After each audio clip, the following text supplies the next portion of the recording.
Julia Fox just exposed a lot about Kanye West in her latest interview on the Call Her Daddy podcast hosted by Alex Cooper, another controversial guest following her interview with Jamie Lynn Spears. However, this podcast was much more eye-opening to say the least. In the interview, Julia opened up about everything from being a dominatrix to what it's like being with Kanye West. The Uncut Gems star also said that being a dominatrix was how she got her start into acting because sometimes she would have only minutes to prepare when she was meeting with clients. She then dropped her recent interest when she said, "I'm weirdly into partner swapping," but then clarifying that she has never done it. She also said that her interest comes as a result of being jealous and possessive in past relationships and knowing that she didn't want to be like that in the future. This prompted Cooper to ask her if she and Kanye have put a label on it, to which Julia replied, "Well, I call him my boyfriend and he calls me his girlfriend. It just happened and it felt very organic." Then adding that he has one-of-a-kind energy, he wants me to be the best version of myself, gushing as she claimed to be Kanye's muse. Julia actually wrote a 217-word story about her first 2 dates with Kanye that included a trip to New York City. Now that would be one thing, but accompanying with this was also a series of photos where the pair were basically all over each other. In the post, she explained that the pair had met in Miami on New Year's Eve, and it was an instant connection. In addition to calling Kanye her boyfriend in this interview,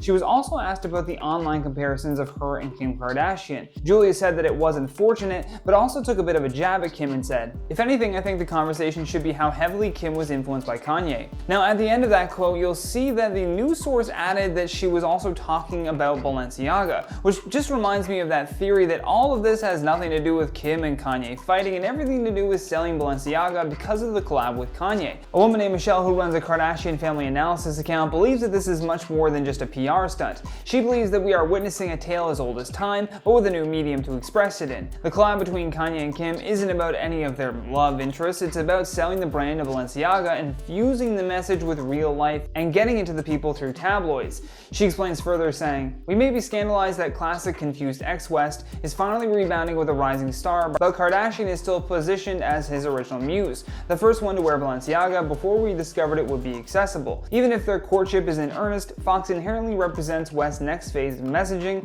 Everyone can have their Cinderella story once Balenciaga by Yeezy hits Gap shelves. Kardashian ruled the Yeezy Season 6 campaign, and she continues to rule this one. I personally don't believe we have seen the end of Kanye's quiet collaboration." Now that's purely a theory, but I always think of that whenever they decide to mention what they're wearing as they're talking about the incident. Now, I'd love to hear your thoughts on all of this though, and while you do that, I'm going to check out some of your comments from the video titled, "YouTuber arrested by Florida police for fake 911 call." Unknown man says, "Social media make people look so stupid. I hope he stays in jail. He's just another idiotic influencer." Tell me how you really feel. Linda says, "These YouTubers are really getting to be too much." I mean, just these specific ones are getting to be too much, right? Not all of us. Noam Jonan says, "Play stupid games, win stupid prizes." Couldn't have said it better myself. Zell says, "There's enough Karens and Darrens that 911 has to deal with, and now this."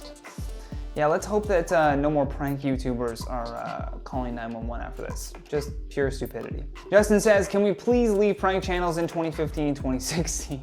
Yes, please. Please, let's leave it back in that era.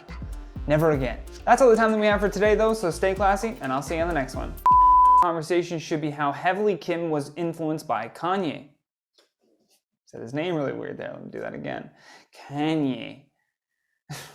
One more time. Photo 3. Yes, that's the thing that is. Yes, that's the thing that is. I hate when you try to add a joke and it's just like. That's all the time that we have for today, though. So stay. Blah blah blah blah blah blah blah blah blah. One more time.